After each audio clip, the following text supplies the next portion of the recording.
Добър вечер, вие сте с BTV новините, аз съм Гена Трайкова. Добър вечер и от мен в събота, 17 март, аз съм Венелин Петков. Задържаният под стража, собственик на arenabg.com, беше освободен от съда без никаква наложена мярка за неотклонение. Елиан Гешев беше освободен незабавно според разпореждането на Софийския районен съд. Въпреки това, съдебната охрана не допусна журналистите до него, наруши правата му на свободен гражданин да говори и стигна до саморазправа с съдебните репортери. Съдът освободи незабавно Елиан Гешев. Никой не чу определението. По молба на съда, съдебните репортери останаха извън залата, за да не се пречи на гледането на мярката. Заради това само защитата изложи позицията си. Аз питам представители на държавното обвинение, чии авторски права са нарушени, след като те, ако действително са нарушени, следва да бъде отбелязан автора на съответното произведение. Той е помагач на определени лица, посочени в първоначалното обвинение. По първото обвинение посочени 5 или 6 лица. В същото време обаче тези лица не са привлечени в качеството на обвиняеми като извършители. Гешев имаше желание да говори с журналистите, но не успя. Свободите ли се? Абсолютно.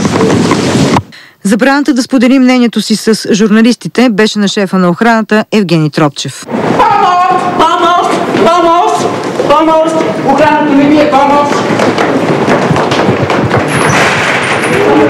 Ма как пускате това? Откъде ще пускате един свободен човек? Не може да зададете въпрос на конвоирано лице. Напротив, може, ние не се блъскаме в охраната. Напуснете съдебната сграда. Къде ще ни пускате, ще ни бият? Айде, съдебната сграда напуснете. Моля? Вие на работа ли сте днес? Напуснете. Вие отговаряте ли за тази съдебна сграда? Отговаряте ли за тази съдебна сграда? Моля? Според Тропчев, журналистите създават неразбория, даже са ухапали една от неговите служителки. Щом създавате на разбория, не мога да имате. Никаква разбория не сме създали. Да не мога да призовем гласа. Ние имаме работа. Не мога да имате работа. Не излезте навън. Аре, вие какво чакате? Отвън ще изчакате, няма проблем. Помагайте да излезете. Отвън изчакате, всичко ще свършим. Добре, не ме пипай. Добре, няма пипай. Хайде, давайте навън. Хайде, отвън няма. Добре, много.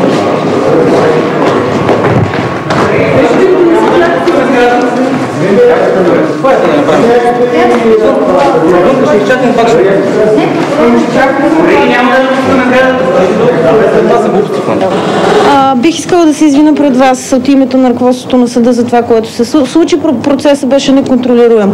От мен не съм била свидетел на такова отношение до момента. Журналистите днес по някакъв начин нарушиха ли реда в сградата на съда?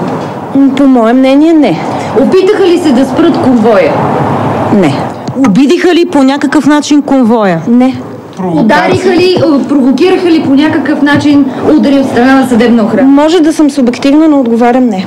Накрая обвинението беше длъжно да излезе извън сградата на съда, за да се срещне с журналистите. Ние събираме доказателства с единствената цел да успеем да убедим съдиите, които след това разглеждат тези доказателства, че това, което ние твърдиме, действително отговаря на истината. От прокуратурата още не са преценили дали ще обжалват решението. За BTV новините, Ганна Рачева.